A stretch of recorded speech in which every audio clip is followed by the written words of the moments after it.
How you doing? Doing good, man. Thanks to you so much for having me. I'm really happy and excited to talk to you. I didn't want to do an intro for you. I just want to jump right in. Last year's been crazy for you. What we've trained together since 2017, 2018, and 6 months ago had a lot of change happening in your life, and you thought it was best that you move on from the team and from the guys you've been training with for a long time. What was that decision? And I know that's there's a lot there, but what do you think went into that decision, and how are you feeling sort of 6 months removed from that now?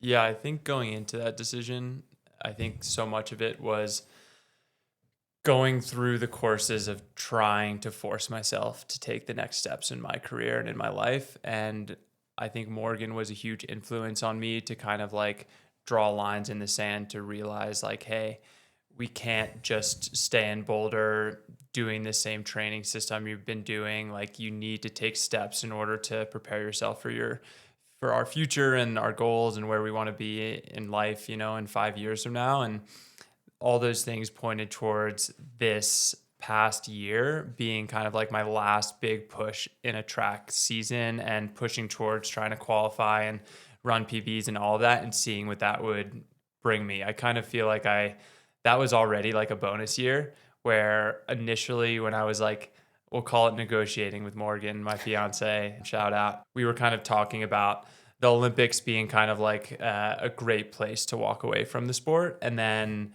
when the Olympic dream didn't come to fruition in the perfect way that very few athletes get to live out, is your career very rarely is going to just end in this Jason Kelsey Super Bowl ring, walk off into the sunset moment, where everyone is praising you and you've done exactly this thing you've been working your whole career for. I think that's reserved for very, very few, and very few people actually know when to walk away at the right time. And this isn't a retirement announcement for me right now by any means, but it certainly was one that I definitely was trying to push myself out in a way that, me better than anyone at this point. If I don't have training partners and if I don't have a system, there's a very low likelihood that I would be able to find success. And doing that was kind of my step to try to walk away from the sport. And during that time when I was trying to almost force myself to step away and go all in on Faves and working full time on this tech startup that I'm incredibly passionate about building right now, my mental health just deteriorated so quickly. And I realized how much the release of running and the release of training has done for me. And a person that's very close to both of us, Doug Adams, I called him and just told him, I was man, I'm not doing well. I'm really trying to walk away in a very healthy way right now, but my body is very unhappy and my mind is unhappy. I'm emotionally feel I'm not balanced. And he's basically said, he's Sam, think about it. Ever since you've been probably 13 years old, if not earlier in your life, you've had a clear goal that you put out in front of you from a physical standpoint, where you look at and you say, this is what I want to achieve, whether that's an all-state performance, whether that was the 8 and under breaststroke record at the Persimmon Creek Piranhas local pool, or it was, trying to make an Olympic team. And I've reached all those different levels, and all of a sudden removing that was such a thing that all of a sudden I felt my center was lost. And that's kind of where all of a sudden I was you know what, maybe it would be fun to just put something on the calendar again without having the same stress and confines of trying to qualify for points or anything. It's more of a Rob Machado soul surfer kind of thing for me right now, where it's hey, just go out, see if you can train on your own, see if you can still find enjoyment in it and still be fit and put a race together that you can be proud of for the experience and what might come out of it. So Yeah, how do you've been so competitive, top German for a long time, 5-6 years now, competing for German national championships, world teams, European qualifiers. How do you come up with running goals that aren't, like you said, at the pinnacle, just being okay running a half marathon where you're maybe half-ass training for it, how do you have one foot in the door and one foot out? And are you still figuring that out? yeah, I'm very much still figuring that out. I feel with the training I'm doing right now, I think there are just so many ebbs and flows, and that's kind of like what I signed up for when you do remove like the support structure that you're supposed to have in terms of like having teammates that keep you accountable, a coach that's telling you exactly how far you need to jump and when to stop, and having all those things removed and all of a sudden that all falls on you. It was definitely freeing, and that's a very good feeling after having structure for so long in your life. So that was one very inviting feeling that I really enjoyed. And then I feel like the biggest thing for me right now is just I'm like 20 days out from the half, and I'm in this really interesting space that I feel like every kind of athlete goes through, where all of a sudden they're like, oh, one day you're like, I might actually be able to put something together here, and you kind of like start dreaming and you start having these emotions that flow through where you're like, oh, this might be like, I might be made for this. Like, who knows? There's like this excitement of the opportunity of the unknown of like what might come out of it. So all of a sudden I catch myself thinking like, what if I do run like a really good half, And then there's other days where I'm like, man, I'd be stoked if I break 66 minutes or 67 minutes and still be like very proud of that, like crash and burn at mile 8 and have nowhere to go after that, or something. So a lot of different ebbs and flows of emotions that go through my head right now. But the thing I keep leaning into is just like, I know I need this for my mental health. I'm enjoying the process of it. And I really enjoy getting to kind of reshape my relationship with the sport, which I've had this same relationship with the sport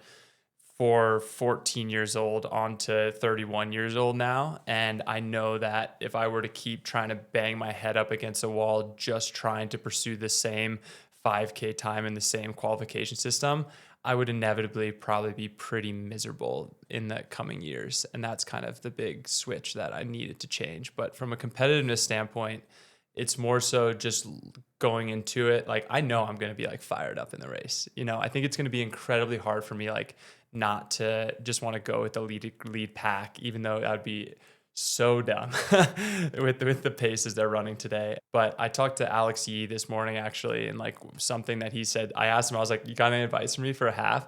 And like he gave me the exact opposite advice that everyone else has been giving me. Like, everyone's been telling me like, be really patient, just get to like 10 miles is not even halfway yet. You know what I mean? Like, giving me all these like very cautious like things. And he's like, treat it like a 10K, be aggressive. Like, I wish I would have like gone out harder in the ones I did. And then like, and I hear this from like a gold medalist. I'm like, yeah, I should do that. Let's because go. you know me, like that's what I want to do, Oh, yeah. Throw myself into the fire and see if I can somehow put myself out.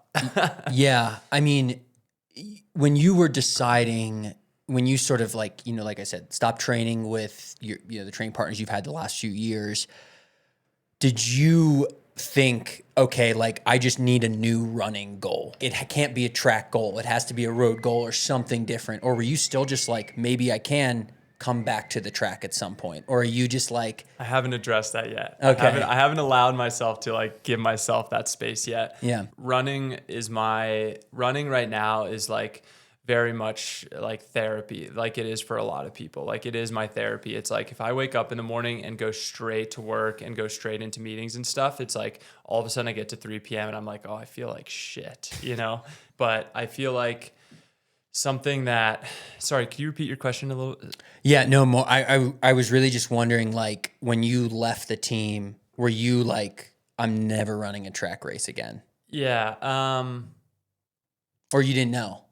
I certainly did not know. If you asked Morgan, it definitely would be a yes. I think inherently as an athlete and just the way we're hardwired, it's like this never say die. And to actually just say outright, like, hey, I'm done, I'm happy to walk away, is like the hardest thing for so many of us. And I think it's something that really goes unspoken. And I think it's the reason why so many athletes, and I got to experience like a big gulp of it, you could say, not the full cup, of like how hard it is to really walk away from something that you tied your self-worth to, you tied your, fulfillment to, you tied your community to, and all of a sudden to try to step into something completely different definitely is a hard thing. So I'm not limiting myself to never saying like I'm never going to do another track race again. This half marathon race very much found me. I didn't find it. It was like this lined up right for me. This was something with the type of training that I wanted to do. It made sense. And I felt like the last thing I wanted to do was all of a sudden get back on the track and start like ripping VO2 max on my body and everything. Where going out for a long run and just kind of like running hard when I felt like it felt like the thing I wanted to do. So Yeah.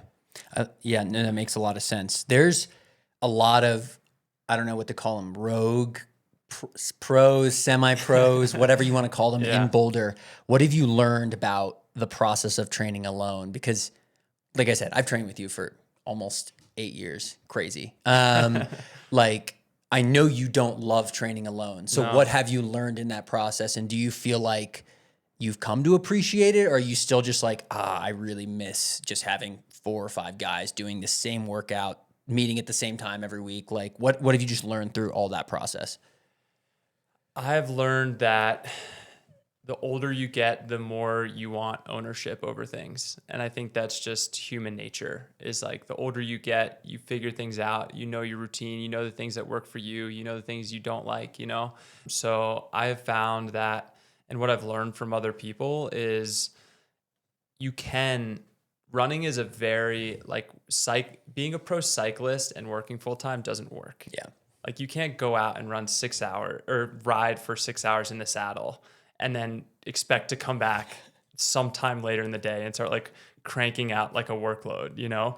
Running, you can go out for a 20-minute warm up, hammer for 30 minutes and do a 5-minute cool down all within an hour straight out your front door if you're willing to be that flexible, and or treadmill. And I think those are the lessons I've learned from like this elite from the outside world, but because we're living in this Boulder bubble, we call it sub-elite world of people, that you can get a lot done, and running doesn't have to be this overly complicated system of lactic threshold testing. And, you know, it's kind of stripped away all these things I held on so tight to over the last few years of like, you need to do it this exact way in order to find success. And you kind of have been like the preacher of this, I feel like, from the start. It's like, everyone's doing the same shit. It's just how you cut it up. Maybe I'm skipping a little bit more mobility, or maybe my hip hikes or my things that I should be doing before all my runs that I deprioritize a little bit more, but you can still get fit. Yeah. Pretty well. Yeah, we ran together on Tuesday, which is funny because we were like, we cannot talk at all because we have this podcast coming up. We have to have surface level conversations. And Sam and I both end up crying on the run and having like just a bro moment. And it was beautiful. It was beautiful. But yeah, Trying not to cry on the podcast. Yeah, that's a good goal. I'm saving that. Yeah, perfect. Yeah. But where I was going with that is you hadn't even planned out what you were doing the next day. Like you were like, I know I'm doing a workout, but I don't know if it's going to be a hard track workout, if it's going to be a long run with some, you know, threshold in it or a double threshold. You ended up doing 2 threshold sessions. I did, yeah. So what is your process when you're thinking about like, okay, I have this half coming up. How am I approaching that? I would love for you to tell me what I should be doing, actually, now that I got you, Hammer and Axe training, coach in the flesh. I approach it in a very simplistic way, where it's the thing I'm the most scared of right now is just being able to do a very hard, long, sustained effort. Like that is something I feel like I have avoided so desperately over the last few years of my career. Like I can't even think of the last time me and you, actually I probably can remember the last time me and you did like an actual 6-mile tempo together. It's rare. Very rare, you know? And it's like, even on those 6-mile tempo runs, like me and you would finish and we'd be like, oh, that was so hard, you know? So it's like, that's kind of been a huge thing where I'm like, I need to just do longer sustained efforts and just get comfortable just running that rhythm consistently.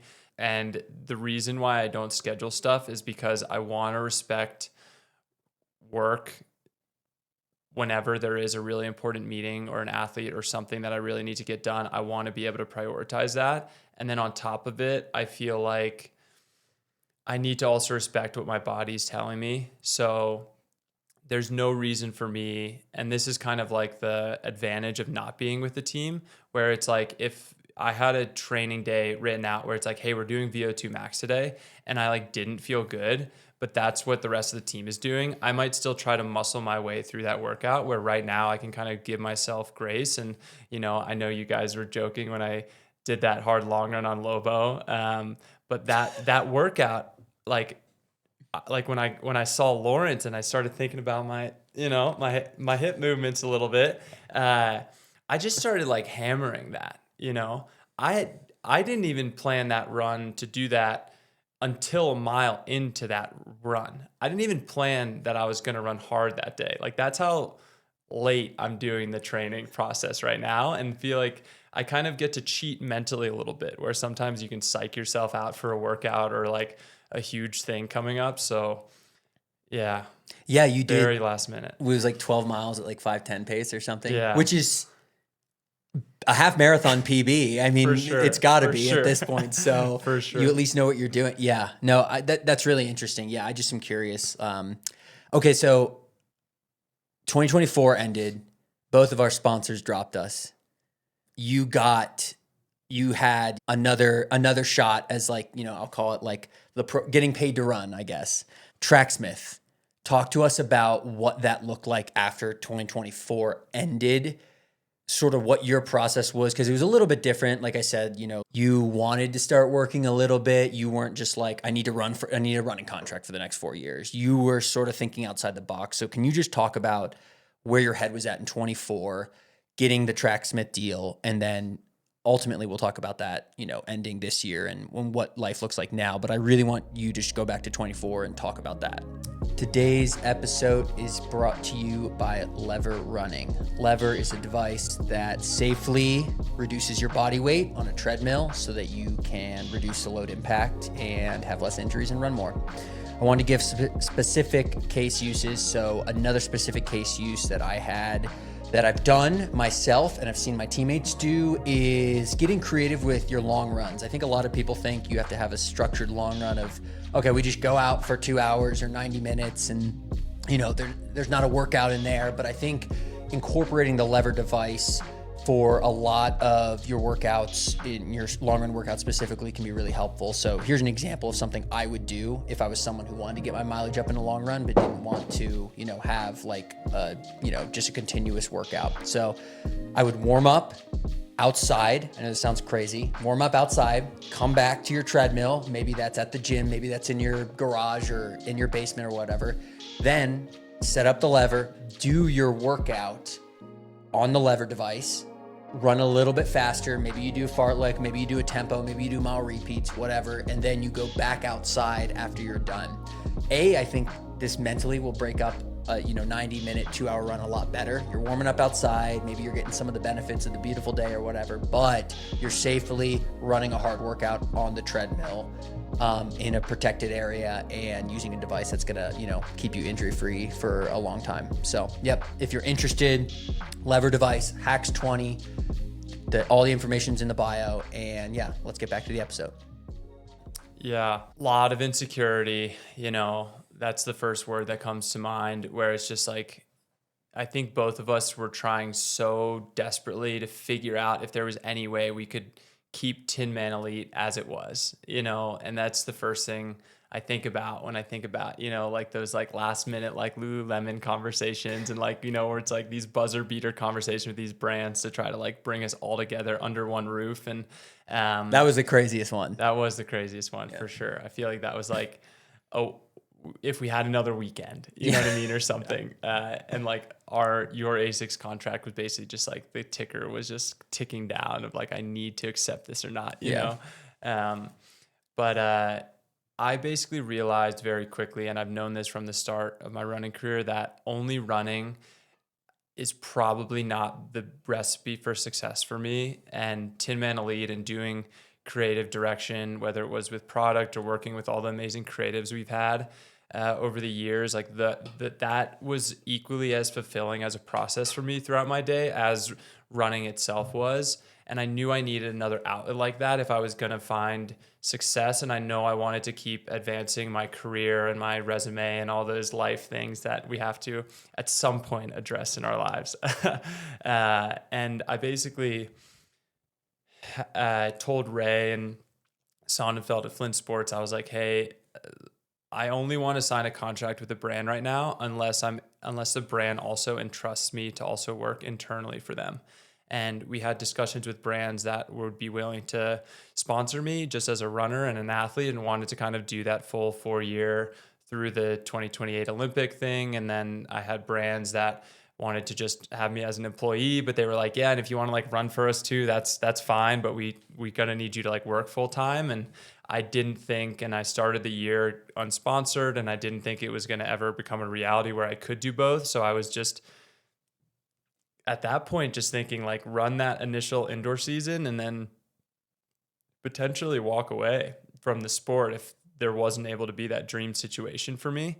And all of a sudden Tracksmith came into the fold. Matt Taylor, the CEO, reached out and we started talking about the situation. And he was basically an open book where he was basically like, hey, tell me what is your dream situation and we'll make it happen. And I said, I would love to be able to learn from the creatives within your amazing team. I've always admired Tracksmith for their ethos and their beauty that they brought into the running space over the years and the products they've been able to deliver. I truly believe they're a brand that is one of the few brands out there that are like truly in love with running.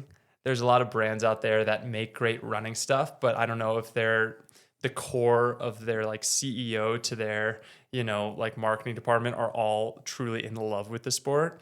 Maybe to a detriment.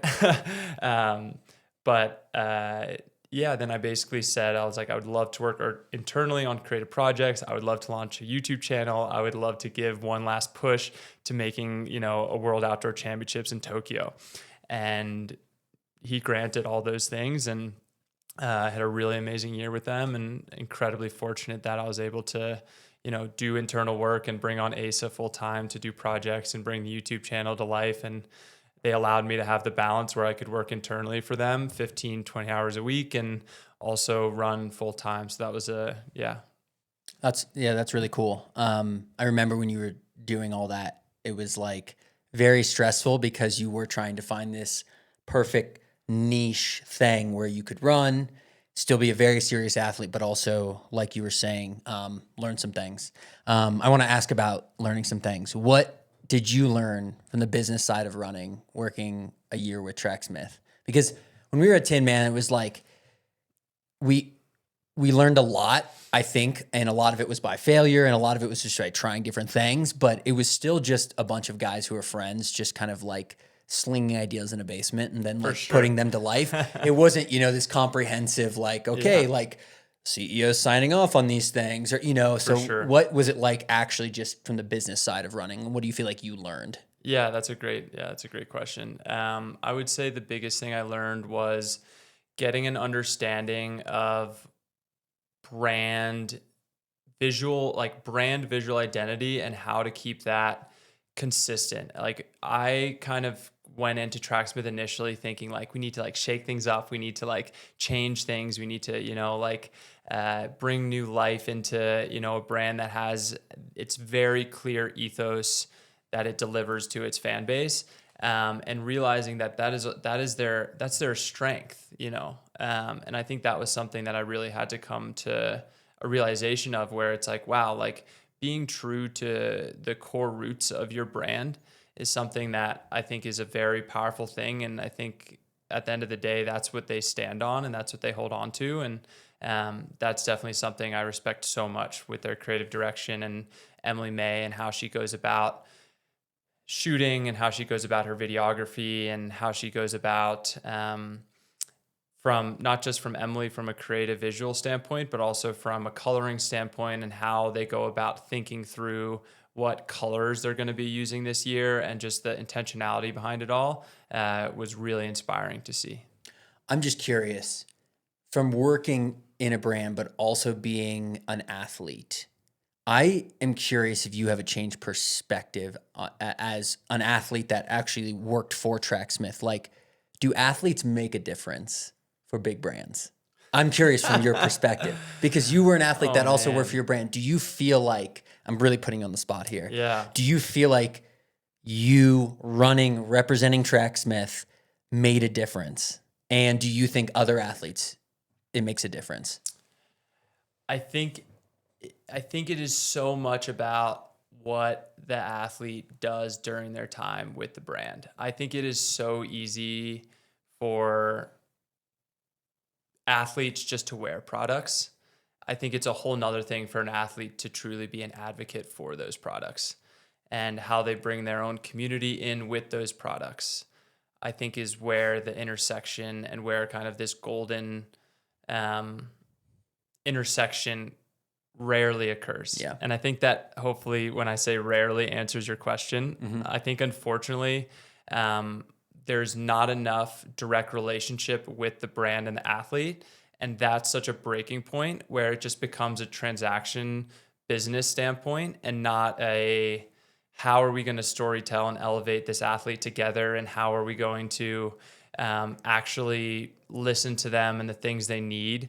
I do think that the excitement I brought to Tracksmith with the initial signing and with wearing their products, I think that Tracksmith definitely needed to kind of bring in back a part of like the run culture experience, and not just with certain audiences or demographics. And I think re-showing a younger audience that, hey, these products actually are really cool. And if you style them a certain way and you wear them a certain way, they still can be very cool. It's not just reserved for maybe like an older generation runner that just really wants the best possible product that doesn't chafe or actually feels the best.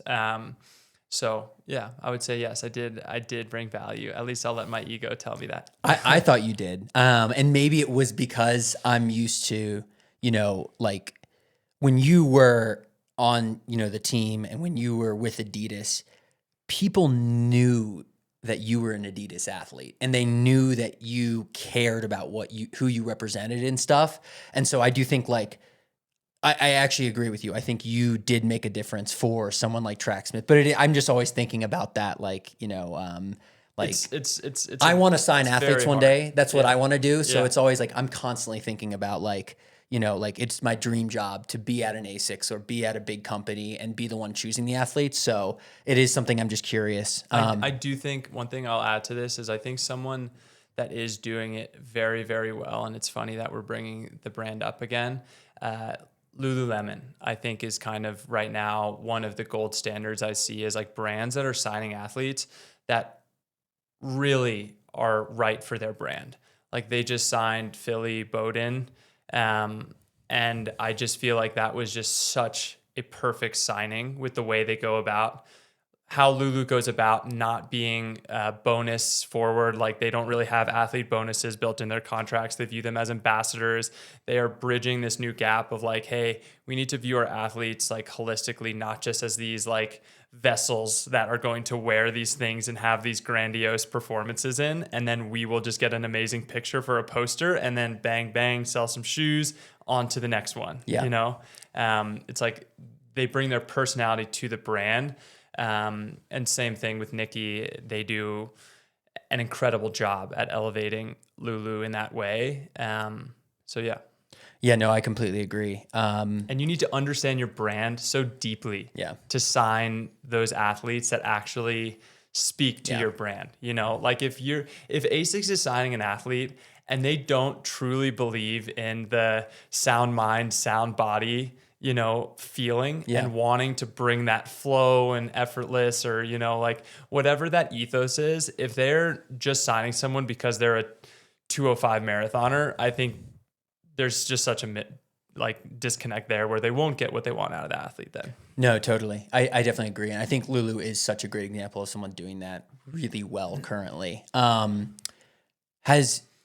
Should pro runners explore work outside of running? What's your take now?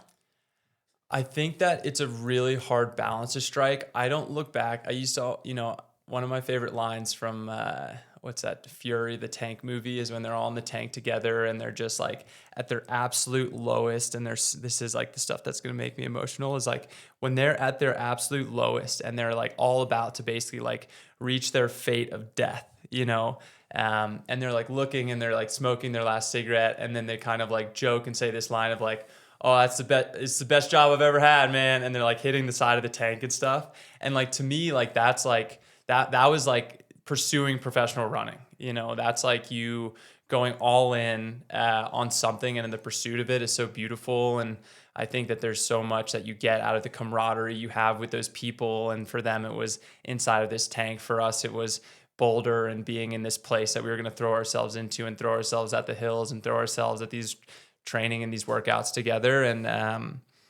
And it's that line. It's like, oh, it's the best job I'll ever have, you know? So I do think it's the best job I'll ever have, as much as I love what I'm doing now. But at the same time, I think it's so bringing it back. I think that it is very important to figure out if you can find fulfillment by just running. If you feel like at all during your day, a little bit of like, I feel like I should be doing something. Yeah. You probably should. And you probably would be better off doing it. That's a good, I like that gauge, because I do think there are people that are a little antsy, you know, when they've been laying around for 6 hours in between their two sessions, and they're like, if you get, I'll tell you what, here's like my, could be doing something else. Here's like the cynic in me for a second, where it's like, if you're an athlete and you are playing video games in college and you're, you know, doing whatever, and all of a sudden you're still, whether it's video games as your vice or Netflix or whatever, you know what I mean? And all of a sudden you're still doing that at 28, 29, 30, you're going to have a real hard time once reality actually hits. And all of a sudden the body's not feeling as good as it once was, you know? So it's like that sort of thing. It's like, I would tell any young athlete right now is like, don't be afraid to keep like stimulating your mind and keep active, you know, and like keep doing other things outside of it, so that you are ready to matriculate into the workplace of some kind when it does come. Yeah. So I would highly recommend it. Okay. Yeah. No, that's good. And I feel like we had the perfect balance with Tin Man and Hammer and Axe and stuff, where it was like work that we could control how much we were doing of, but not like enough to affect our race day performance, where like we could, you know, get lost in the sauce and something other than, you know, the races we had coming up, but not like be too detrimental. Yeah. That's, I don't know. Like, I think, like I said, I agree with your take. I mean, when you started, like, I know you still are pursuing a lot of different things, and hearing this, I know like at one point you were going through like all the realtor stuff and like taking all those exams and like doing all that stuff. I almost got my real estate license. Yeah. Very few people know that. I just wanted to start slinging some homes on the side. I was like, I'm losing my mind just training right now.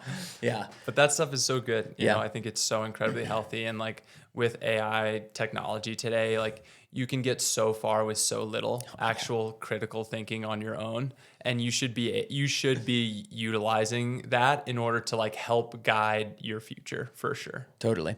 I want to ask, I want to move into your new venture, which is building Faves, and we'll talk about that. But I do want to ask about launching a YouTube channel, because every single person has the urge, or at least every single guy that's a distance runner. I thought it was a podcast. I thought it was launching a podcast. Dude, I thought I went for the podcast route, but everyone else it is either podcast or YouTube. I went for the podcast, but you chose the YouTube route. We had to fill our, you know, exactly. something once Tim Man Elite. I know. Yeah, look at us. No, I'm just curious, like what that was like and what you've learned about sort of YouTube and working with like Asa and just creating that stuff. Cause like I watch all your YouTube videos. I still love it. It's actually like, I don't really watch like shows anymore, but I love seeing like a 10 to 15 minute video about my friends or, you know, people that I look up to and stuff. And I'm just curious, like, do you enjoy that? Have you still been enjoying it? I do actually really enjoy it. I approached this YouTube channel with the same essence that I loved most about what we did with Tim Man Elite. And that was just, let's just show up, get the cameras rolling, and whatever banter, whatever stuff that happens, we're going to post it. And we're not going to overthink it. We're not going to overproduce it. We're not going to tell some deep, deep story behind it. Like that wasn't my angle. I think that a lot of the YouTubes, like Clayton Young does an incredible job with his YouTube channel. Like it's very produced. It's very sit down, let's interview doc style things. And that wasn't the approach I wanted to take. There definitely was times where I was like, oh, that would be so cool to like do deeper. And there's times when I look back and I'm like, oh, I should have maximized what we were doing and challenged Asa more. I think that's the one thing I do think of is like Asa is such an incredible creative. Like he's so talented and he got so good so quickly that I kind of wish I would have challenged him more in being like, hey, let's make it this level, you know, instead of just following the same script we went about.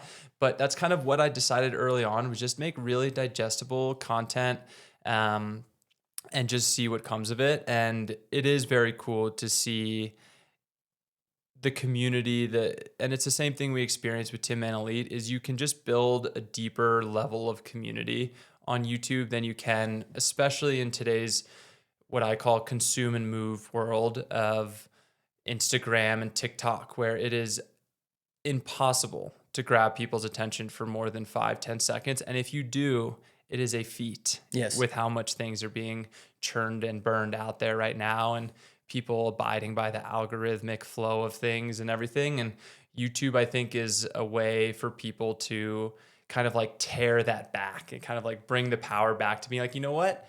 You actually should just sit and enjoy this random banter or flow or whatever's happening in this video. So yeah, I have really enjoyed it in the community we built with it. It's going to be very interesting to see where we go from here with it. I'm like very fortunate that like I still will have some support financially behind the channel to continue it on. It's definitely going to look a lot different in terms of connecting with athletes. And I'm working with someone actually that used to work within YouTube monetization to kind of like help me direct how to continue to do it while speaking to potentially a whole new audience to come without losing kind of this loyal core running audience like in the process. So a lot of interesting things to potentially explore next year with that channel. Yeah, I hope you have so much going on in your life. I genuinely think like you just continuing to talk about everything happening is interesting in and of itself, and YouTube is a space. I was looking at last night, I watched your latest video, and I was just looking at some of the comments, and it's like it brought me back to the Tin Man stuff. Like, people are so nice, and people are just like, Sam, I love this stuff, man. And I'm just like, we freaking post every single day on Hammer and Axe, and if we get like 3 comments on a post for Instagram, and like we think about it, like Rachel and I really plan this stuff out, you know, like how to get clients and everything. And it's like YouTube is just so much better than the other stuff in terms of building a community and actually having like authentic, engaging, I just think like YouTube is the way to go. It is so interesting today, and it's something where even when we're going about, and this can potentially be our segue into this now, it's like when we're looking at athletes to bring on to Faves and bring on to our platform, it is so interesting how now we're like, before you could just go on someone's account and, you know, look at their likes and look at their like stuff and then be able to be like, oh yeah, this would be a great signing. It is not like that anymore. You know, it is such a, you know, views are almost more powerful now. And it's like this engagement flow of things. It's like, yes, for sure, likes and saves and all these things are important, but it's no longer a judge of what it, at least from what it used to be. It's like very, very interesting how it all changes. And YouTube, once again, to go back to it, it's almost this safe space for me to be very vulnerable. I think like the channels that like Phillies, for example, she does an amazing job. It's so good of like sharing everything going on in her life. It's like, she is the Emma Chamberlain of running to me, where she's the extreme of like, I'm going to share everything, you know, everything that happens in my life. I think Morgan would kill me if I started doing it to that level where I pull out a camera during every waking moment.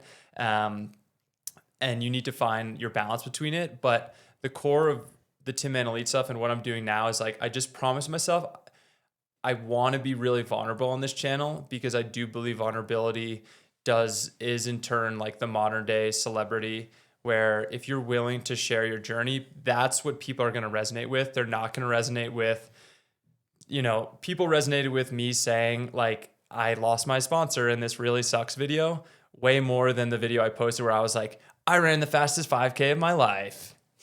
You know, it's like, I don't care. But, oh, wow, you failed at something or you lost something. Everyone has dealt with that. And that's the video they're going to probably relate to way more. All right, we're going to move on to Faves, but I have one last question because you just brought it up. Tracksmith, you had 1-year deal with them. It ended. What was that like? Did it sting more than when the Adidas and the team stuff, or was it to be expected? What's your assessment? Yeah, I'll answer this quickly. I would say they both were very similar, where the writing was on the wall. with Adidas, it was like we knew this was going to be next to impossible to figure out how we re-sign you, re-sign me, re-sign, the team. It's like, it was a completely uphill thing where we were like, maybe, but probably is never going to happen. Yeah. And with Tracksmith, it was a very similar situation where the salary was going up in year 2, and with that was going to come a lot more work responsibilities. And with Faves and the hourly workload that I was taking on with that, I knew it was going to be completely unsustainable to try to do everything. So I think it was a very mutual parting of ways where it's like, this probably doesn't make sense for me to continue to do the work and justify it and be at the level I want to deliver for Tracksmith. And obviously them thinking the same. Yeah. All right, let's move on. What is Faves? gonna lay it down dry like that. It is a platform that I believe that can completely rewire how athletes go about e-commerce and how to monetize and how to work with sponsors. I think we are long overdue for a disruption into our athlete ecosystem, if you will. And we have long been drudging our way through with sponsors and saying, use this code, and trying to track it and not being able to properly promote and having no guidance with that. I think back at, our Tin Man Elite days of us rolling up to meets and seeing kids head to toe in Adidas shoes and gear and stuff, not even Tin Man Elite branded stuff, but just Adidas stuff. And we were like, oh, like that would have been nice to get a commission on that, or to actually be able to bring that back to Adidas and say, hey, this is what we're actually driving. Like, this is true value here. And I think that's exactly what Faves can deliver for athletes, is showing them their true value. And we're seeing now a whole new wave of athletes using our site and understanding it and being able to not only make their sponsors incredibly happy with how they're sharing direct links to these products, but they're also getting a kickback for those products. And also in the process, they're recapturing their value and recapturing their power in the sport. I think that the influencer to athlete marketplace is an incredibly tipped one right now, because influencers are in the space where they can so easily get a new shoebox or get something and be so excited about it, post about it, and they're building this reputation that they are willing to showcase a brand in this way and produce content for it, where athletes still live in this very stingy world of, unless I get a 2-year contract, you're not going to see a post from me. And that is so far behind the current modern age thinking. And because of that, athletes are losing out on millions of dollars now because of that model. And Faves exists to close that gap right now. And it's funny that I'm still using these same terminologies that I'm sure that are ringing bells in your head with Tin Man Elite, where it's like, push the sport of running forward. Now we're trying to push the entire sport ecosystem across all sports forward in terms of how athletes can work better with their sponsors and promote themselves far better. Because right now, athletes have become incredibly lazy with posting and wanting deliverables to be next to none, and thinking that a brand is going to be like happy with that, when there's an influencer that's willing to post every single day. Which one would you sponsor if you're a brand, And that's the harsh reality of it right now. Yeah. I have so many questions, so we'll just start firing these off. All right. What is your role in the business? Like, what are you doing day to day? And also, can you just tie that in, sort of like the origin story behind the company and how you started working for them? Yeah. Okay. I'll start with origin story.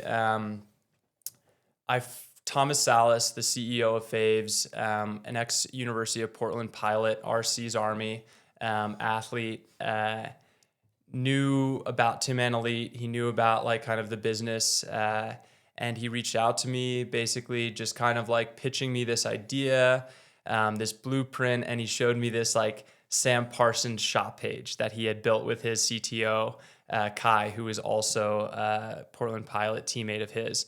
And I was like, wow, like this is amazing. This is something I resonated with immediately. And he basically just stayed in Boulder and just kept annoying me and met up for lunch. And we kept like spitballing a bit, like different ideas and how to build it and what other athletes would be perfect with this. Like starting to think about what brands we could work with. And it was all very exciting, but there was no there was nothing. There was no product. There was no reality. It was all just like talking about the dream together. And those were things that, as you know, like I love those inception stories. Building something from scratch is very exciting for me. And eventually Thomas just said, he was like, hey, like I want you full time on this. Like I want to bring you on as like one of the co-founders, as athlete number one that adopted this system. And I agreed to it because it was something that the core of Faves is built to support athletes. And if that was something that I could funnel my energy and passion into, I know that was a noble pursuit that I'll never regret. And that's why I agreed to it. And I just believed in Thomas also and in his like overall vision of it. So a lot of strategy, a lot of oversight in terms of like where we're building from a marketing standpoint, in terms of deciding athlete verticals that we're going to go into. Right now, like my title would be athlete experience director. And a lot of that is just making sure that the athlete experience on our site is very high. Like I want to constantly be hearing athletes' concerns, their feedback in order to build an amazing product for them, and making sure that everything they possibly could need or want is at a very high level. Yeah, really cool. Yeah, just from my personal use and experience, I've said this to you off camera. I think what's really to me, the most interesting thing about Faves is I'm like, Sam, you have direct access now to the most valuable athletes, and you have data on who is actually moving product. Like that to me is really interesting. Like I'm like, you run. The athlete owns that, not us. Sure. The athlete owns that. Yes. Yeah. Yeah. But what I'm saying is like there are athletes that can see exactly how much value they're bringing to their brands.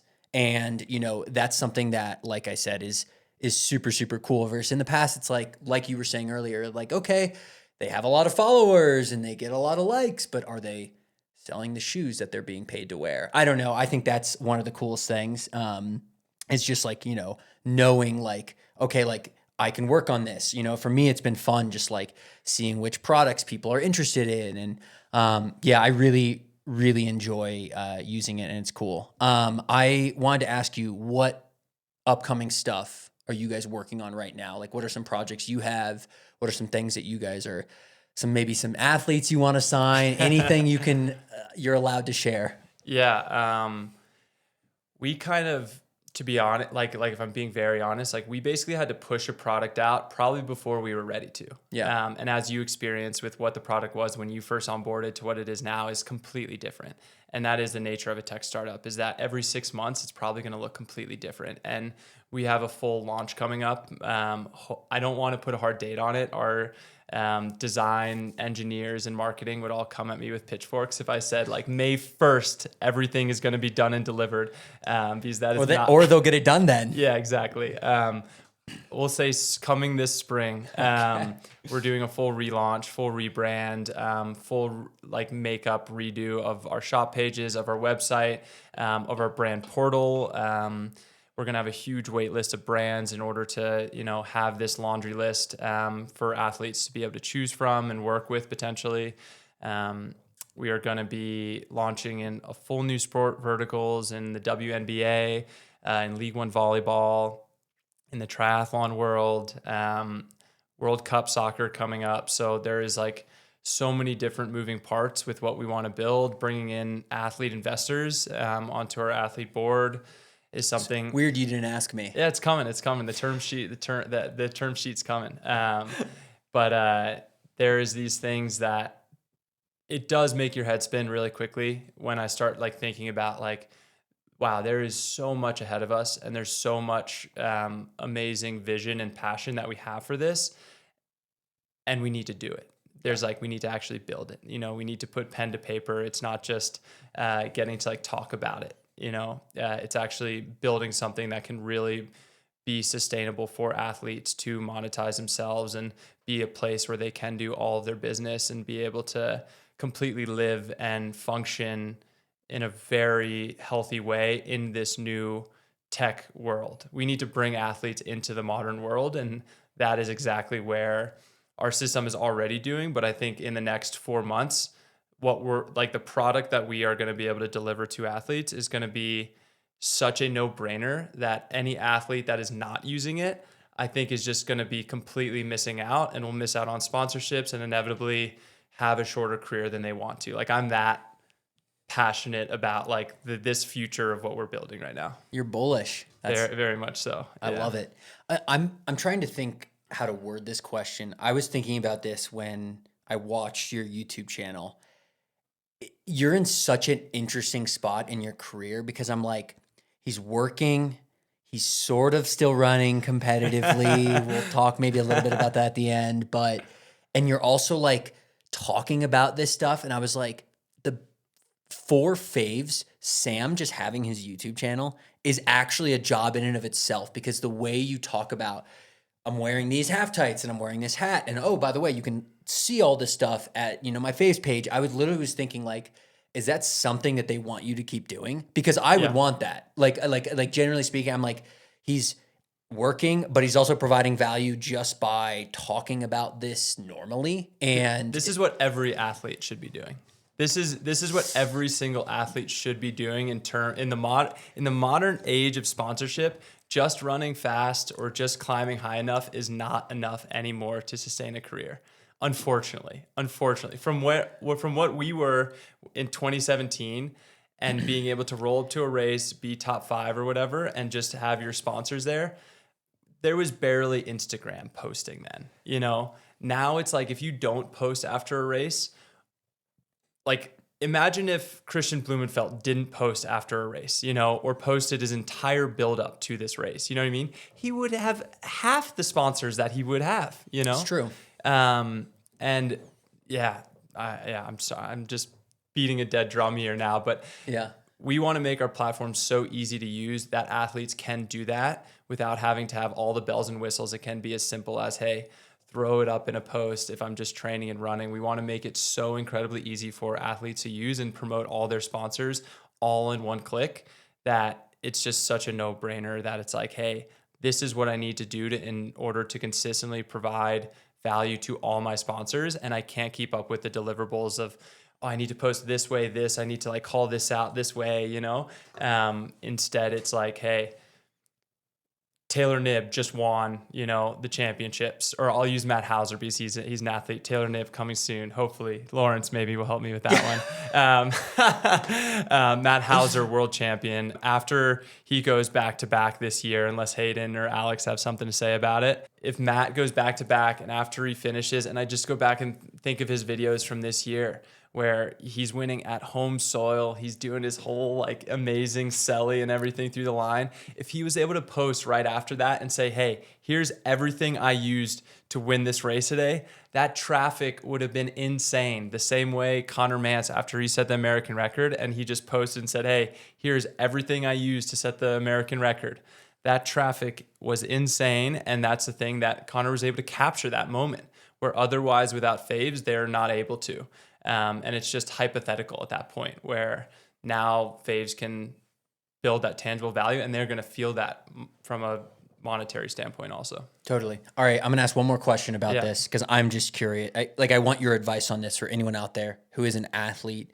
If you're an athlete, you don't have a media person, a YouTube channel, but you want to be on the platform, use it. What just basic generic advice would you give to them to properly, work with brands, promote the brands, and make some extra money doing it? Being willing to post. Okay. I love that. That's so simple. I think that's the biggest thing, where I think so many people overcomplicate it. It's very, very easy. If you are willing to take a video of yourself talking about something, that is all it takes. It is really that simple. Brands want to see loyalty. Brands want to see someone that genuinely loves their product and is willing to talk about it without having these huge walls up. So maybe you do some stuff for free. Maybe you start by just saying, hey, where it's like, some sponsors that I've gotten are just sponsors that I have used myself. And I think that's a whole nother avenue of Faves, which I think is very cool, is I constantly tell athletes that they should be adding products that they're not sponsored by. And that's something that we can potentially go to a sponsor and say, hey, did you know that like there's a 2-time US champion, Drew Hunter, that is currently promoting, this neck pillow, and he uses it nonstop when he travels, and he could be taking videos of it for you. That's, I think, a very beautiful thing. And you have to be willing to showcase things, because that's, once again, what influencers are doing, and athletes need to catch up to it. I love that. It's very good, simple advice, and it's actually somewhat easy too, so I appreciate, you. Athletes don't have enough going on, not to pull out an iPhone and talk for 10 seconds on it. It's so true. So true. You're not working that hard. Yeah. Maybe triathletes do, but yeah. No, there are some sports where I'm like, it would probably be nice for someone to follow you with a camera, like cyclists or triathletes, because you are out there for hours every day. Oh, I'm like in these texts with like Jamie Riddle, and he just like doesn't respond to me for like 10 hours. And he's like, dude, I'm sorry. Like, and I'm like, dude, I know you're like such a good guy. You don't have to I know you're not ignoring me. You're just training. Yeah. Nonstop, Yeah, totally. All right. We had a great run the other day. And like I said, we got a little bit nostalgic and sad perhaps at parts of it. You are going to leave Boulder in June. Just talk to us about that new chapter and where you're moving to and why you're moving, and what do you think your life and everything will sort of look like the next few months before that happens? It's very scary to think of things 6 months from now, 3 months from now, even. Change is scary, but change is also growth. And that's kind of the thing I keep telling myself, is like, as much as I'm scared to go into a new community in Los Angeles, California, where I don't really know too many people, and I don't have a running community, and I don't have any of my closest friends, is scary, but I'm very grounded in the fact that I will have Morgan by my side through it all, love of my life, and have a new stimulus in order to grow and be challenged by, and a new place to be challenged by. And reasoning for the move is because it is Morgan's time to pick, and her family is there and she loves it. And we see a future there. We see a future life there.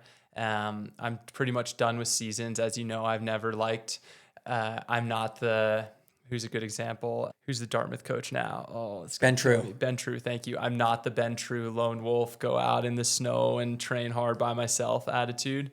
I'll be excited to go for runs and then jump in the water afterwards and things like that. So, and then also LA is just one of the largest cultural hubs for every single professional athlete, whether it's a Super Bowl or a championship. Even just even in April, I'll be going to like the League One volleyball championships, and the LPGA championships are in the Pacific Palisades, and there's some of the biggest Excel sports, Wasserman, not Wasserman anymore, just released. It's called The Team. Thanks, Epstein. Another one down from the Epstein files. Yeah. The Wasserman family. Yeah. Hey, please don't sue us. Wasserman. I'm very close with Wasserman agents, and their athletes are great. So I hope you don't clip that one. You see Matthew Vanderpool coming through for group rides. The best surfers in the world, extreme sports. You have the Red Bull Performance Hub in Santa Monica. It's just a hotbed for professional athletes and for Faves, and what I'm trying to build right now, and with my role as working with athletes in such an intimate capacity. And that's where I need to be in order to do my work to its fullest extent. What do you think your running and the running scene will look like for you once you're in LA? My future in running is like one that right now I have 3 more months left in Boulder, and I feel like it would be so silly of me not to be running. One, because I do want to go on those runs with you still, where we can reminisce and talk and enjoy and laugh and cry or whatever we need to, depending on the day. And that is, I think, such a beautiful thing about running, is it is one of the purest things where you are forced to get away from your phones and actually talk and connect with someone. And I don't want to miss out on those connections. And I love training hard. I do. I still love, going out and the euphoric feeling after a good day or even a shitty day, and knowing that you're stronger than you were the day before. That's a drug. That's infectious. I figured that out going back to the start of a conversation. I figured out real quick that it's a hard addiction to break. So it'll be very interesting. I want to start cycling more. I want to supplement my running more. I want to be able to do races that are actually something I'm like genuinely excited about doing, not something that I have to do because I need to qualify for this thing that these brands and this system has taught me and hardwired me to believe that this is what I need to be doing. I do think there is a world where I compete, where I continue to keep training at a very high level, where I'm going to do competitions that speak to what brands actually want today, where I'm going to the communities, where I'm going to, a London marathon, a Boston marathon, where I'm competing at these places that I've never even dreamt of doing, and pushing myself in a whole new way. So I'm incredibly inspired. And now this is me talking really big game here now for a second. Talk it. I will. I'm incredibly inspired by Lachlan Morton and like what he has done with his career, where he left the tour scene. Even though he, won Tour of Utah, he rode in multiple Tour de France's, and he figured out a way in order to keep competing in his sport and actually be even more valuable to brands, because he all of a sudden was doing competitions where the heart of the sport actually occurred. Unfortunately, running the sixth, and I don't need to, running the 10th section of the BU 5K and running, these meets where there's 10 people in the grandstand, but the best runners in the world racing in, aren't what every brand really wants anymore, Totally. I've been saying that. I rail on BU. Oh yeah, big time. I rail You're on BU. big time anti-BU. I wish. Oh, I almost said something insane. I wish BU didn't have any more track meets. I almost took that to another level.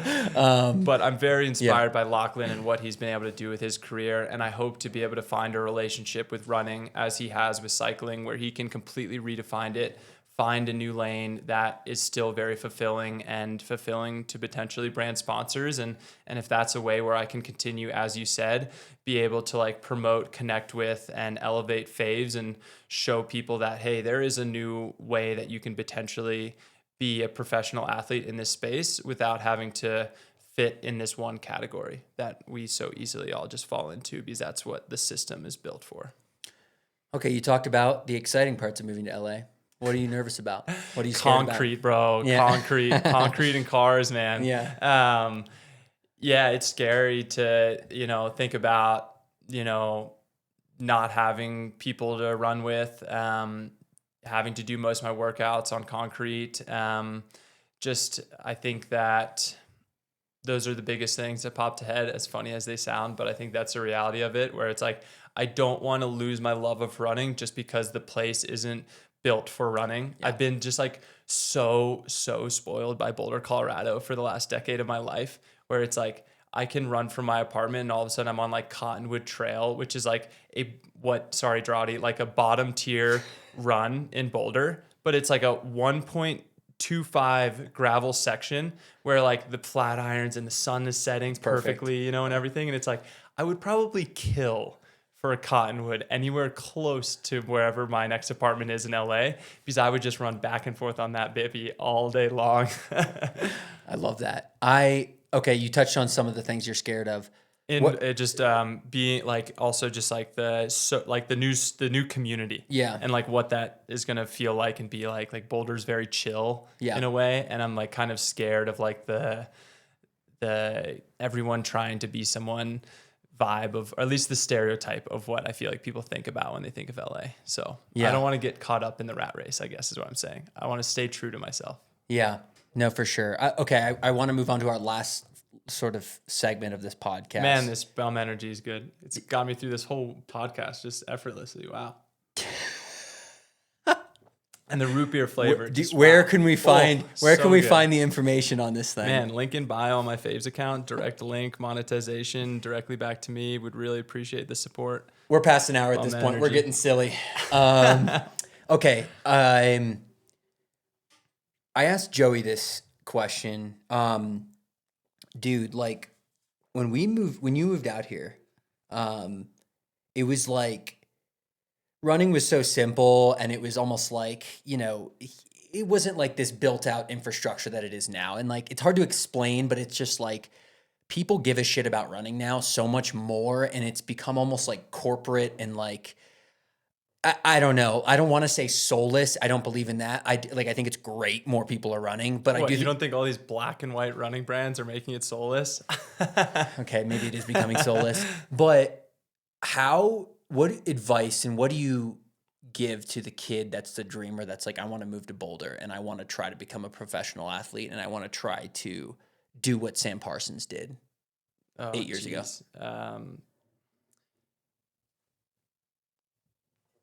Yeah, you really stopped me in my tracks on that one. I like don't want to be a cynic and say that that's never going to be the same. Yeah. Like the bar of what it takes today to be great versus what it took for us to be great then is just completely different. Like because of the information overload of today's world, where it's like we could go out and do hill sprints on a really bad hill, you know what I mean, and get pretty close to being some of the best pro runners in like the space during that time. And I would say that as long as if you want to come out and throw yourself into something, do not be afraid to just dive in head first in something and go all in on something. I think that's something that there are very few times in your life that you get an opportunity to do that. And I would never dissuade anyone from ever pursuing that. I think will always, whether it ends in utter failure or pure success, and hopefully at some point with like any member of our team or teammates can all look back at their careers, no matter how short or long they ended up being, they can be like, oh, that was really cool that I went for it. And like, that's something I think that purity will always remain, no matter how prevalent social media is, no matter how detailed and data driven things are. The feeling of being able to just say like, you know what, I'm going to go for this head on, regardless of what the outcome may be. The purity of that, no super shoe technology or anything like that will ever change that emotion. And if you feel that in your heart, then you should probably listen to it. I love that. All right. You're not training with the team anymore. You've lost your sponsor. You're working full time. You're moving. You're getting married. Still smiling somehow. No, just kidding. You're still smiling. Are you still pursuing pro running or are you retiring? Man, what would Lachlan Morton say to this? I bet Lachlan Morton would probably be like, fuck pro running, man. I'm gonna do something completely different, you know? And I would say that I can't answer as I'm fumbling now with my question. I cannot answer that because it's crazy that a month ago or 2 months ago or 3 months ago, the answer would have been different every single time if we had a reoccurring podcast. Perfect. Sorry. I love it. Sam, seriously, thank you for coming up, but thank you for being an amazing friend the last many years. Thank you for being one of the first few people to believe in me. Thank you for moving out here. I wish you nothing but the best. We still got 3 months to celebrate and spend some really good quality time together, but thank you for everything. Yeah. You've made such an impact on my life and you've been such a great friend, and I will miss you dearly when you move, but I know you're just a phone call away and I will be in LA a lot. So it'll be a great, beautiful next chapter for both of us. I appreciate that, brother. I'm not going to be able to respond now, but thank you. Cool. Hack Show. Thanks, everyone.